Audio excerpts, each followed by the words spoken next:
Buenas tardes. Mientras que el doctor Rafael enciende su cámara, voy a tener el gusto de presentarlo en esos juegos culturales que son gracias a Modusil y a Sistema de Bibliotecas, a Melanie que nos presta el apoyo.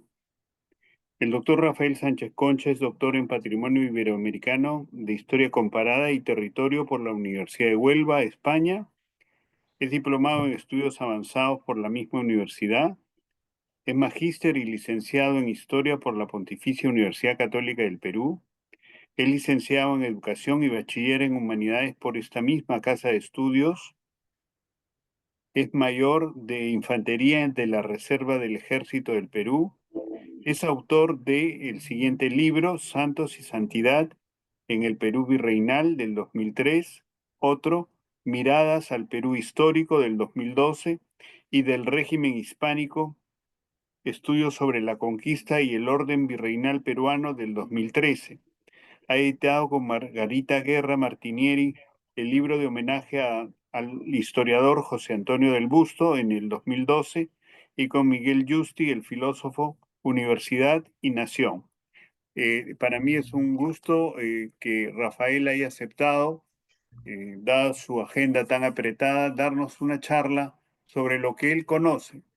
Entonces, vamos a estar atentos. Yo les rogaría que si tienen una pregunta, la hagan por el chat o después la hacen a viva voz.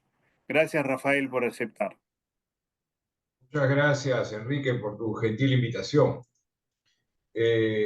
Bueno, en principio, muy buenas tardes.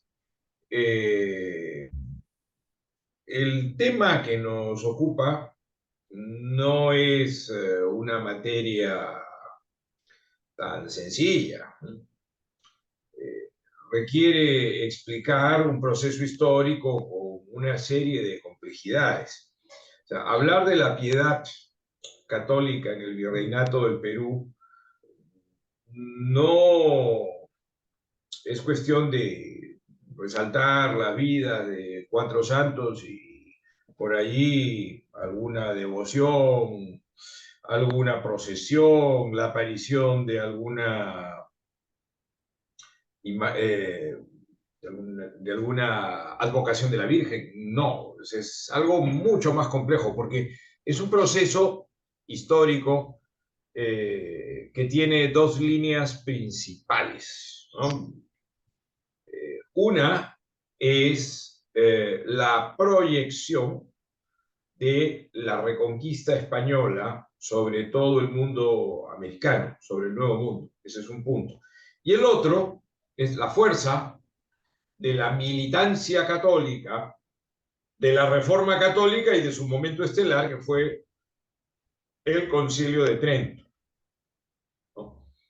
Esas son las dos principales líneas. Por cierto que nosotros investigamos, podemos encontrar otras más, ¿no? Pero de momento veamos estas dos, ¿no?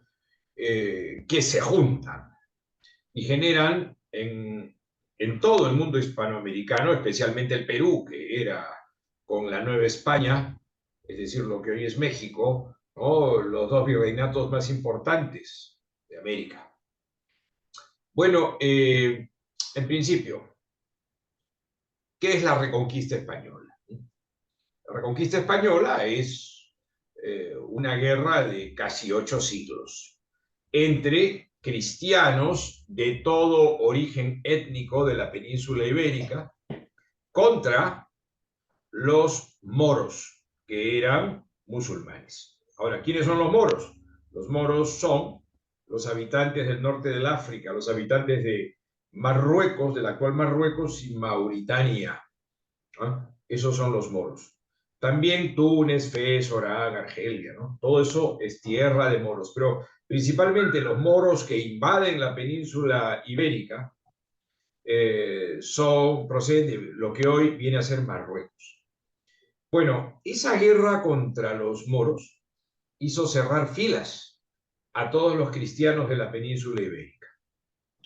Entonces, generó entre los cristianos, que como les dije hace un momento, tenían diversos orígenes étnicos, eran visigodos, eran suevos, eran alanos, eran celtíberos, eran celtas, ¿no? Eran vascones, eran cántabros, es decir, había muchas etnias en la península ibérica, pero ya todas eran cristianas.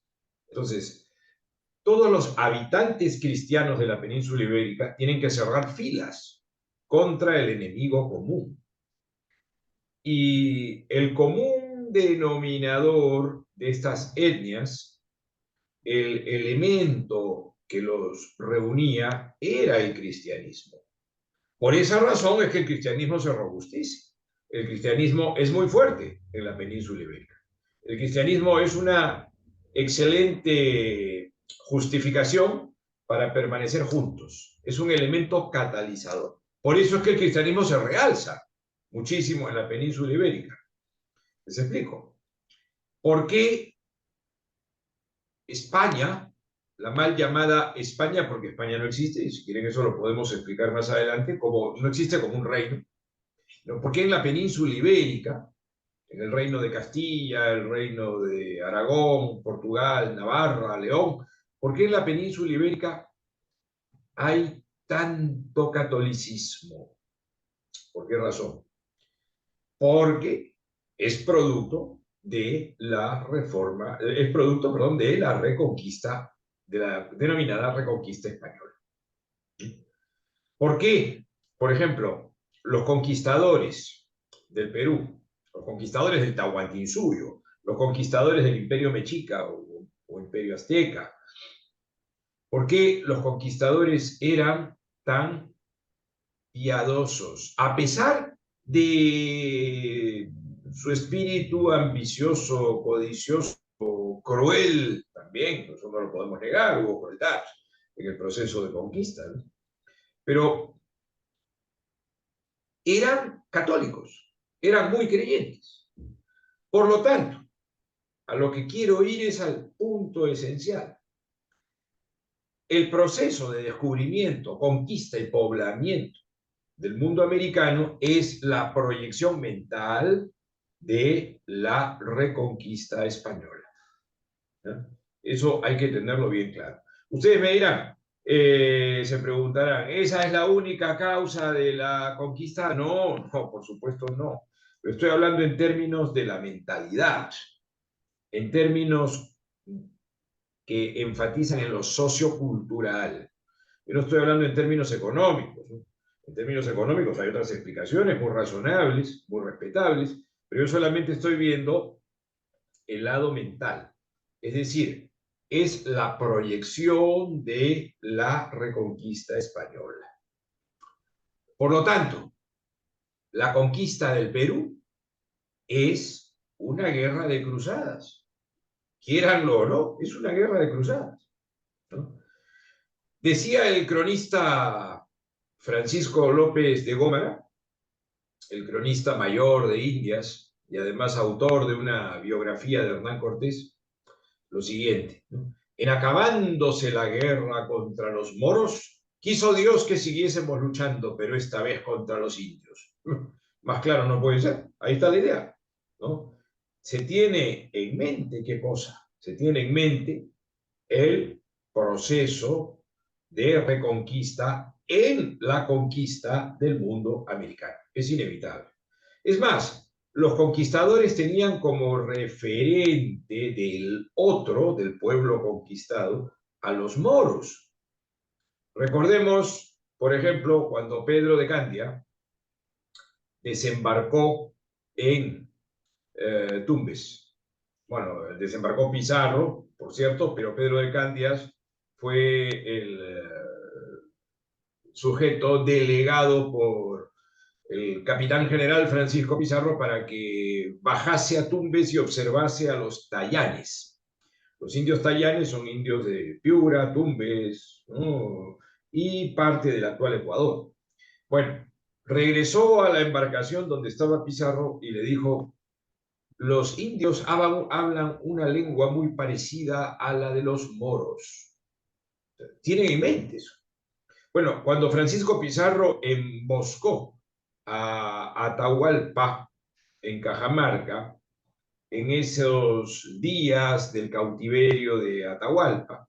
Su hermano legítimo, el único legítimo de los Pizarro, Hernando, le pidió permiso, ¿no?, a Francisco para avanzar sobre una mezquita, decía Hernando Pizarro, que estaba, según creía él, había escuchado de los indios, forrada de oro, que era la mezquita de Pachacamac. Fíjense, está pensando en un templo de infieles, todo templo de infieles es una mezquita, ¿no? O sea, se está pensando en la guerra de reconquista, sin lugar a dudas. Ahora bien, yo no quiero abundar de ejemplos, pero quiero hacerles pensar algo importante. La guerra de reconquista generó en los monarcas que reconquistaron el último bastión de los moros, que fue el Reino de Granada, un sentimiento de gran providencialismo, sin lugar a dudas. ¿Pero qué es el providencialismo? Algo que los historiadores obliteran, desprecian. Más se fijan en temas económicos, ¿no?, o en temas de hechos puntuales, pero descuidan lo que los conquistadores tenían en la cabeza. Escuchen, el providencialismo es la acción de Dios en la historia, la manifestación de Dios en la historia. Dios manifiesta su voluntad en la historia, en momentos de la historia. Dios manifiesta su voluntad en el tiempo. Ya saben que Dios no vive en el tiempo, Dios vive en la eternidad. Nosotros estamos en el tiempo, ¿no es cierto? Bueno, entonces, Dios, según Isabel y Fernando, ¿ya?, habían sido elegidos por el Altísimo.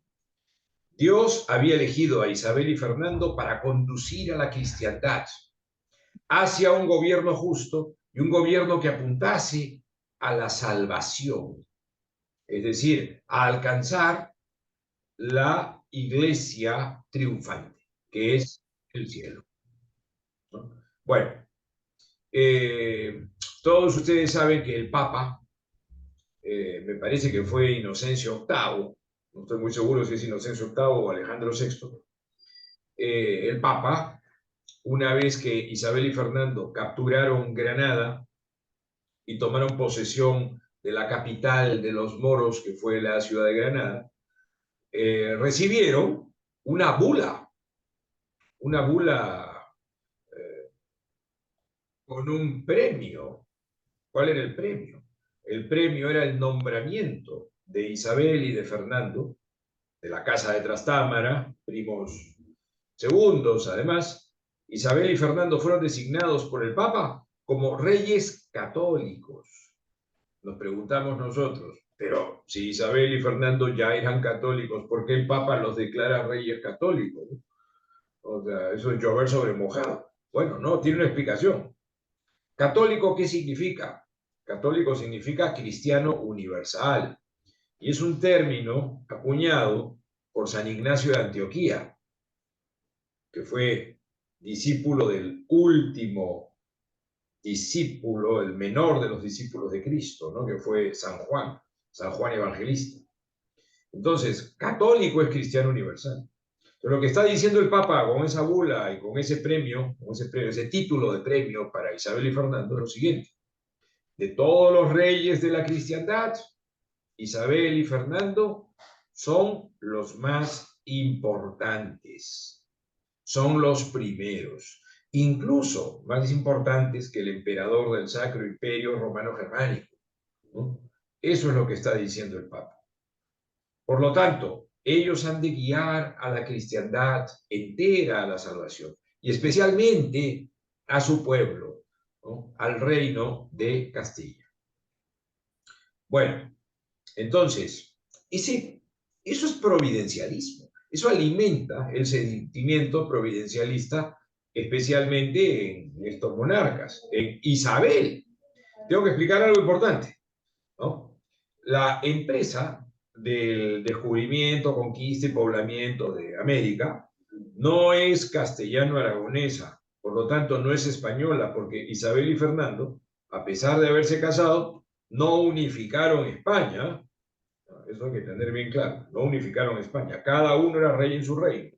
Es una unión personal de coronas. La reina de Castilla está casada con el rey de Aragón, pero la reina de Castilla no interfiere en asuntos aragoneses, el rey de Aragón no debe interferir en asuntos castellanos. ¿Ah? ¿Por qué razón?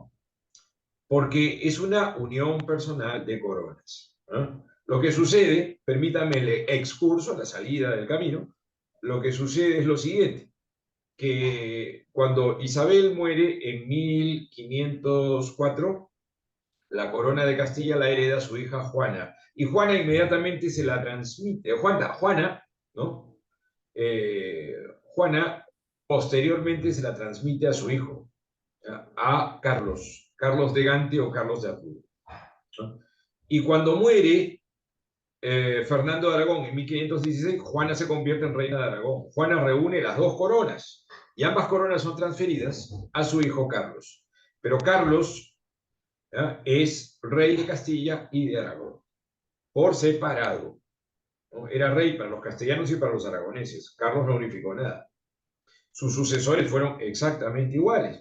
Felipe II, Felipe III, Felipe IV, Carlos II, hasta que vienen los Borbones en el siglo XVIII. Y el primer Borbón, Felipe V de la Casa de Borbón, ¿no? Unifica España. ¿Cómo? Crea España como un solo reino, como una entidad, a través de la promulgación de los edictos o decretos de nueva planta. A partir de 1716 podemos decir que jurídica y políticamente existe España. Pero la explicación a qué va, que la empresa del descubrimiento, conquista y población de América es una empresa únicamente castellana. ¿Ya? ¿Por qué razón? Porque la reina Isabel firmó la capitulación con Cristóbal Colón, que era reina de Castilla. Solo con la reina de Castilla, no con el rey de Aragón, además, no solo con la reina de Castilla. Por lo tanto, todo ese proceso le pertenece a los castellanos, ¿no? Bueno, pero volviendo al proceso de conquista, hay un gran providencialismo en los conquistadores, que denota un catolicismo muy arraigado. Y les digo que a pesar de las crueldades, a pesar de todo lo que ustedes pueden objetar como negativo en ellos, ¿no? Veamos algunos ejemplos de gran catolicismo. Cuando se produjo el suceso del cerco del Cusco, ¿no? Cuando ya saben ustedes que Hernando Pizarro maltrató a Manco Inca y Manco Inca huyó del Cusco. Manco Inca regresó al Cusco, pero con miles de indios para matar a los conquistadores. Los conquistadores en el Cusco resistieron y hubo un feroz ataque nativo de indígenas que lanzaban flechas encendidas que caían sobre las techumbres del Cusco, que eran de paja, ¿no? Las casas podían ser de piedra picada o piedra almohadillada, pero los techos eran de paja. Bueno, entonces fue muy peligroso, tuvieron que resistir con gran tesón. Y dijeron algunos soldados lo siguiente: haber visto a la Virgen María en el cielo, cogiendo las flechas encendidas y devolviéndoselas a los indios. Dijeron haber visto otros, haber visto al apóstol Santiago saliendo del Sunturuhuasi a caballo, para atacar a los indios. Ahora, la gran pregunta, ¿esto es verdad? No importa que no sea verdad. Lo cierto es que son afirmaciones de la época que demuestran lo siguiente: el providencialismo, Dios está con ellos, Dios los ha elegido, y por lo tanto, o envía a la Virgen o envía al apóstol Santiago, ¿no? O sea, lo importante es que denota un sistema de creencias, ¿no? Eso es lo que quiero explicar. Bueno, pero el cerco del Cusco no fue lo único, porque el contraataque indígena el contraataque incaico, se extendió hasta Lima y se produjo el cerco de Lima, ¿no? En 1536. ¿Y qué pasó? Francisco Pizarro tuvo que resistir a las tropas del general Kisu Yupanqui, que se acantonaron en el Cerro San Cristóbal. Bajaron del Cerro San Cristóbal para matar a los peruleros y Pizarro tuvo que defender la capital. Lo hizo con gran fuerza, con gran firmeza y salió triunfante. Se impuso sobre los indios, ¿no?, que querían matarlos. Entonces Pizarro, como acto de agradecimiento a Dios, ¿qué hizo? Mandó armar una cruz y él, cual nazareno, se la puso a cuestas y caminó seguido de los vecinos varones principales de Lima y los indios de Lima, ¿no?, hasta el Cerro San Cristóbal. Subió a la cima del Cerro San Cristóbal y clavó la cruz. Ese es el origen de la cruz del Cerro San Cristóbal. Por cierto, no es la cruz que ustedes pueden ver, ¿no?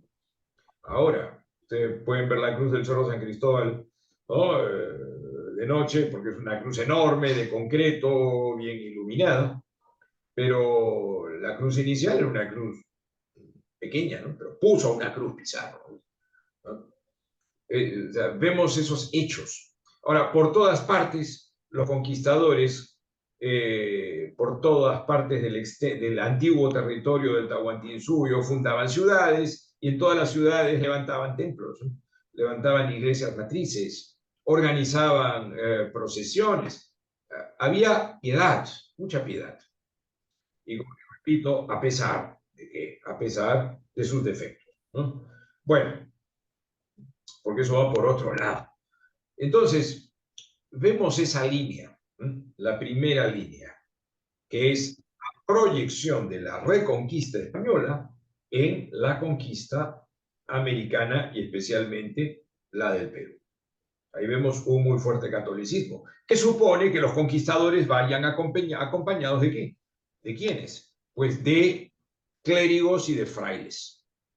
Por ejemplo, la hueste de Pizarro vino acompañada de varios frailes. Lo que sucede es que solo uno, ¿no?, fue el que estuvo en Cajamarca, que fue Fray Vicente de Valverde, ¿no?, que era dominico y que se convirtió en el primer obispo del Cusco y que murió martirizado por los indios de la isla de la Puná, algo que no se cuenta, ¿no?, algo que nunca se dice.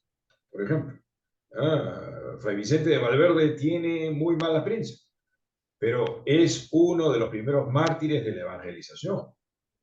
Bueno, y después otros capitanes generales pues trajeron capellanes y del clero regular y también del clero secular, que fueron los primeros en ocuparse de la cristianización de los indígenas. Entonces, conclusión: con la espada viene también la cruz, ¿no? Es decir, la conquista del Perú es una guerra de cruzadas. En un aspecto es una guerra de cruzadas, sin lugar a dudas. La otra línea, ¿ya?, para no abundar con este enfoque, ¿no?, la otra línea, ¿cuál es? La otra línea es la Reforma Católica, la mal llamada Contrarreforma. ¿Por qué mal llamada? Porque cuando se habla de reforma, solamente se habla de Martín Lutero. Y lo que produjo Martín Lutero, que no fue una reforma. Martín Lutero generó un cisma, más bien, una ruptura. Martín Lutero dio inicio a un proceso de demolición de la cristiandad. Les digo que no fue reforma por el siguiente argumento. Préstenme mucha atención. ¿Qué cosa es reforma? Cambio de una institución. Pero Lutero no cambió a la Iglesia Católica. Lutero salió de la Iglesia Católica y creó su propia iglesia. Eso no es reforma. Si Lutero hubiese permanecido en la Iglesia Católica y sus propuestas hubiesen sido aceptadas, habría sido un reformador. pero eso no se dio. Simplemente Lutero estuvo en desacuerdo y se fue de la Iglesia Católica. Es más, fue excomulgado. Lutero creó su propia iglesia, a la que él denominó Iglesia Cristiana, ¿no? Como si fuese el dueño de la verdad de la fe, ¿no? Y a los católicos los llamó despectivamente papistas, ¿no? Bueno, entonces, no hay una reforma protestante, en todo caso hay una revolución protestante, una revuelta protestante, un cisma protestante. La reforma verdadera es católica, y les voy a explicar el proceso brevemente. En la Edad Media tardía hubo una dualidad de papas, ¿no? Que demostró una profunda crisis del catolicismo, ¿no? Un papa en Roma, otro papa en Aviñón, ¿no? El concilio de Pisa, convocado por el emperador Segismundo, me parece que fue en 1409, no resolvió nada, porque en lugar de nombrar de los dos papas a uno, se nombró un tercer papa, ¿no? Entonces el emperador Segismundo tuvo que convocar a otro concilio en 1414, al concilio de Constanza. Y en ese concilio se destituyó a los tres papas y se nombró a uno nuevo, al papa Martín V. Y Martín V, que era romano, me parece, pero era de la península itálica, ¿no? Se estableció en Roma y desde ese momento los papas no han salido de Roma como sede o como capital pontificia. Entonces, a partir de Martín V, 1417, la Iglesia comienza a reformarse institucionalmente. Esa es la Reforma Católica. Por cierto que en sus inicios la Reforma fue un tanto lenta, ¿no? Pero a medida que se avanza en el tiempo, se va acelerando.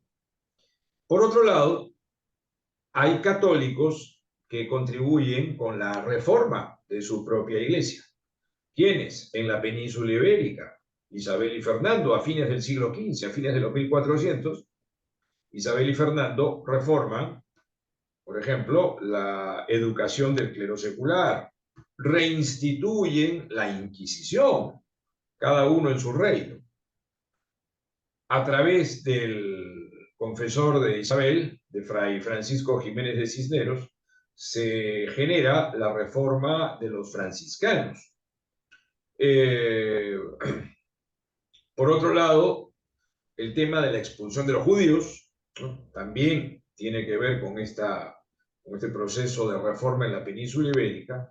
Y en la península itálica se crean una multitud de órdenes y de congregaciones religiosas. Eso denota reforma. Pero en medio de la reforma, aparece un fraile agustino alemán llamado Martín Lutero, que en 1517 clava en la puerta de la iglesia del castillo de Wittenberg sus 95 tesis, que contenían herejías, es decir, errores en materia de fe que implicaban discriminación, selección de los elementos de la fe católica. Bueno, entonces, la prédica de Lutero generó muchos seguidores. Y Lutero creó su propia iglesia, salió de la iglesia católica, ¿no? Lutero negó, por ejemplo, los sacramentos, varios sacramentos. Los redujo de los 7, redujo solo a 2, ¿no? Le quitó valor al elemento nuclear del catolicismo, que es la Eucaristía, ¿no? Que es lo más hierofánico, lo más sagrado que hay en el catolicismo. Sus seguidores, sus epígonos, sus discípulos, comenzaron a negar, pues, la devoción a la Virgen, por ejemplo. Es decir, comenzaron a cometer una serie de errores en materia de fe. Entonces, la Iglesia tuvo que responder en medio de la reforma, con cierta lentitud, ¿no? Porque la Iglesia suele ser muy cauta, no se precipita, ¿no? Entonces, la Iglesia le respondió con un concilio el Concilio de Trento, que se celebró en la ciudad del mismo nombre, en el norte de la península itálica, entre 1545 y 1563. Y Trento condenó la doctrina herética de Lutero, que consistía en la justificación por la fe como único medio de salvación, que es herética, que es una herejía.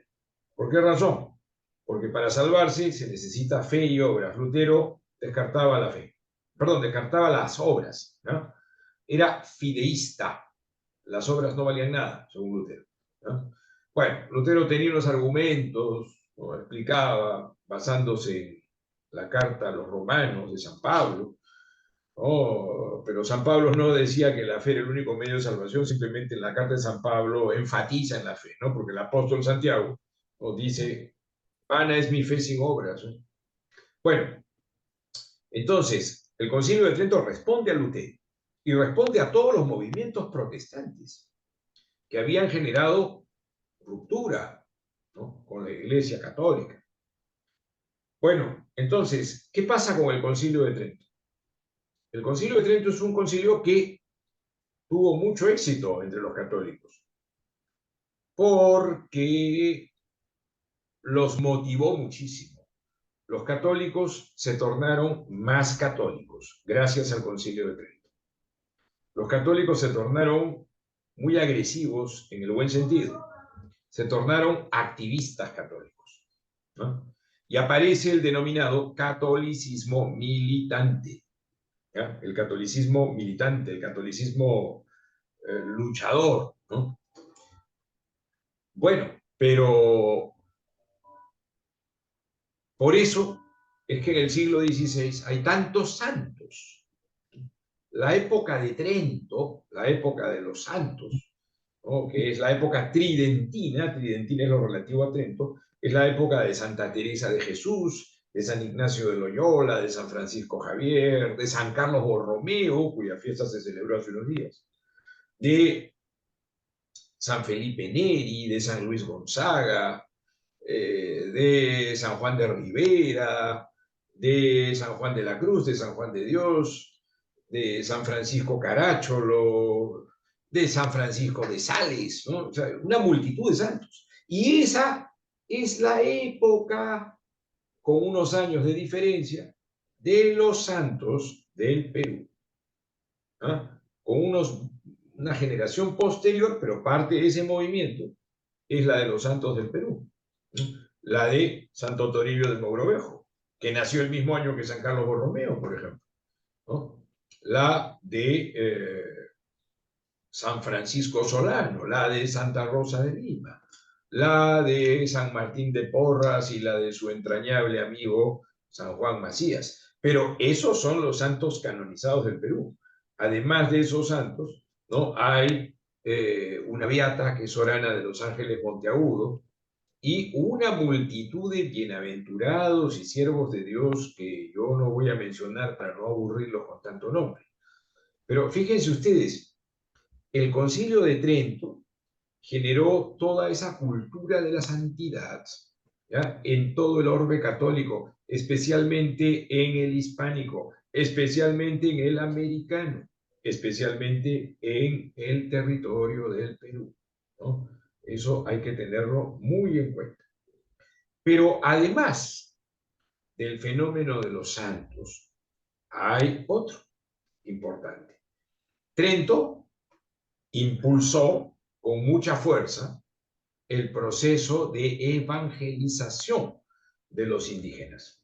Por esa razón, Santo Toribio de Mogrovejo, segundo arzobispo de Lima, se ocupó de convocar al más importante de los concilios locales, el Tercer Concilio Limense. En ese concilio se sentaron las bases de la evangelización de todo el espacio peruano. Y no me refiero al actual espacio peruano, me refiero al Gran Perú, ¿no? Es decir, a lo que viene a ser el actual Perú y el Alto Perú, ¿no?, lo que viene a ser hoy lo que fue el Reino de Quito o la Audiencia de Quito, lo que fue Chile, el Tucumán, todo eso, ¿ya? Se sienta como base, todo ese territorio se somete a las bases de la evangelización que plantea, que genera el tercer concilio limense de Santo Toribio de Mogrovejo. Entonces, vemos en el Perú un catolicismo militante muy fuerte en el proceso de cristianización de los indígenas. Y a continuación, además de la prédica, aparece algo muy importante. Ya en las primeras décadas del siglo XVII, el proceso de extirpación de idolatrías. ¿En qué consiste? En extirpar las idolatrías antiguas, los dioses locales, nativos, que tenían más arraigo que los dioses imperiales incaicos. Más arraigo que Huiracocha, más arraigo que el Inti o el Sol, la Mamaquilla, la Pachamama, por ejemplo. ¿Ya? ¿Por qué razón? Porque son dioses de las etnias que conquistaron los incas. Entonces, cuando se da el proceso de conquista, cuando se captura el Cusco, el culto solar desaparece, el culto a Huiracocha desaparece, pero lo que por lo bajo se seguía adorando era a los dioses locales. Muchos grupos indígenas mostraron resistencia frente a la fe. Se hacían cristianos, pero por lo bajo mantenían a sus antiguas deidades. Esas deidades antiguas afloran una vez que termina la primera etapa de la evangelización, ¿no? La de Santo Toribio de Mogrovejo, que muere en 1606 en Saña. Una vez que él muere, el proceso continúa, pero ahora afloran, ¿no?, deidades antiguas, que hay que extirparlas, hay que sacarlas. Eso es lo que sucede. Ahora, también, como consecuencia del Concilio de Trento en el Perú, ¿qué observamos? Mucha piedad, ¿no?, mucha procesión y sobre todo observamos algo muy importante, que los católicos, como un fenómeno que se da en toda Hispanoamérica, ¿no?, cierran filas en torno de los santos.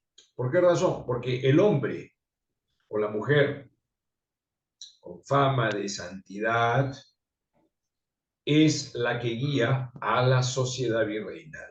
Es el referente preferido por la sociedad. Es el referente más importante de la sociedad, ¿no? O sea, el hombre más respetable es el santo, el que tiene fama de santidad. Yo les pongo un ejemplo. San Martín de Porras. San Martín de Porras, étnicamente, era un mulato. La palabra mulato es una palabra muy fea, ¿no?, porque su etimología es muy peyorativa. Mulato viene de mula. La mula es un animal que no, es un equino que no se puede cruzar más, ¿no? O sea, era un mestizo de español o de peninsular con una negra panameña, horra, es decir, liberta. Bueno, los mulatos, al igual que los zambos, al igual que todos los, ¿no?, sujetos de ascendencia subsahariana, eran despreciados socialmente, ¿no? Eran vituperados, eran maltratados. Pero Martín de Porras, por ser mulato, ya saben que no pudo estudiar, ¿no? Era una persona inteligente, una persona voluntariosa, tenía lecturas, tenía curiosidad intelectual, hablaba bien, escribía bien, sabía preparar ungüentos, bálsamos, pócimas, sabía arrancar muelas. Además, era muy hábil peluquero. Y también era flebótomo, era cirujano. era una persona inteligente. Él estaba capacitado perfectamente para ir a la universidad, pero no podía ir a la universidad por su condición socio-racial, por ser mulato. Entró al convento del Rosario, o al convento de Lima, o convento de Santo Domingo, y no pudo ser sacerdote por ser mulato. Entonces, ¿qué fue? Entró como donado, es decir, como hermano lego, pero en condición inferior. Y allí, a pesar de ser un donado mulato, ganó fama de santidad y fue muy reconocido por la comunidad de frailes dominicos y sobre todo por los vecinos principales de Lima. Recuerden ustedes que hubo hasta un personaje, Baltasar Carrasco del SAS, vinculado a la audiencia de Lima, que le pidió a San Martín de Porras que se convirtiese en su padre espiritual. Y San Martín de Porras era un lego, menos que un lego, era un donado, y mulato, ¿no? Fíjense, cómo un intelectual le pide a una persona de una consideración social despreciada ese vínculo, ¿no?, tan especial. Bueno, entabló amistad con el arzobispo electo de México, que vivía en Lima, con Feliciano de la Vega, por ejemplo. Le tenía mucho aprecio. Es más, Feliciano de la Vega era doctor en cánones y le hacía preguntas de orden de teología moral a San Martín, y San Martín le respondía, ¿no? No le respondía por haber consultado grandes tratados, sino le respondía de acuerdo a su conciencia, y acertaba. Lo invitaba a almorzar el virrey, conde de Chinchón. El conde de Chinchón le tenía gran respeto. El conde de Chinchón, en cuyo mandato se descubrió la quinina, ¿no?, por ejemplo. Bueno, y cuando murió San Martín de Porras, sus exequias fueron multitudinarias. ¿Quiénes fueron a sus exequias? No solo los pobres a los que él ayudaba, a los que él adiestraba para que se ocuparan de algún trabajo, sino no solamente los esclavos, a los que él llamaba tíos, ¿no? No solamente las castas negroides, ¿no?, con las que, grupo al que él pertenecía, sino también los vecinos principales de Lima, los oidores de la audiencia de Lima. ¿Quiénes eran los oidores? El equivalente a la Corte Suprema, ¿no? Los regidores del Cabildo, el alcalde de Lima, el virrey, los canónigos de la catedral, el arzobispo de Lima. Fíjense, todos los que fueron, todos cierran filas en torno del hombre santo, porque el hombre santo es el que guía a la sociedad hacia la salvación. Algo que cambia ya en el siglo XIX. En el siglo XIX ya no es el santo, es el héroe, por efecto del romanticismo. Bueno, luego de esta breve explicación, yo quisiera recibir preguntas, si es que tienen alguna inquietud, si es que quieren formular alguna pregunta. Con el mayor de los gustos, ¿no?, podemos dialogar. ¿Alguien tiene, perdón, alguien tiene una pregunta directa a viva voz? Tenemos espacio para 2 preguntas. Bueno, nos ha maravillado tu conferencia porque nos ha presentado una Lima que no conocíamos, piadosa y también militante, ¿no? Militante, porque la gente iba a la procesión y daba limosna, ¿no? O sea, algo que se ha perdido. Así es. Mira, Enrique, quería enfatizar en algo, ¿no? Eh, esa piedad católica virreinal, ¿no?, que viene pues de esos factores que acabo de mencionar, esos 2 principales factores, continúa en la República. Lo que pasa es que los historiadores privilegian la historia política, ¿no? Y dejan de lado la presencia de gente con fama de santidad. La religiosidad católica en la Lima decimonónica, en la Liga del siglo XIX, continúa exactamente igual a la del virreinato, todavía. Qué buen apunte, Rafael, ¿no? Para que no hay ruptura, entonces hay continuidad. Qué fantástico. Lo que pasa es que no hay monografía sobre eso, ¿no? O sea, parece que una vez viene la independencia, ya se acabaron los santos, ahora vamos a hablar de caudillos, ahora vamos a hablar de militarismos, vamos a hablar de la aparición de los partidos políticos, de constituciones. Está muy bien, por supuesto, pero no, la cultura sigue siendo católica, ¿no? Sin lugar a dudas. Muy bien.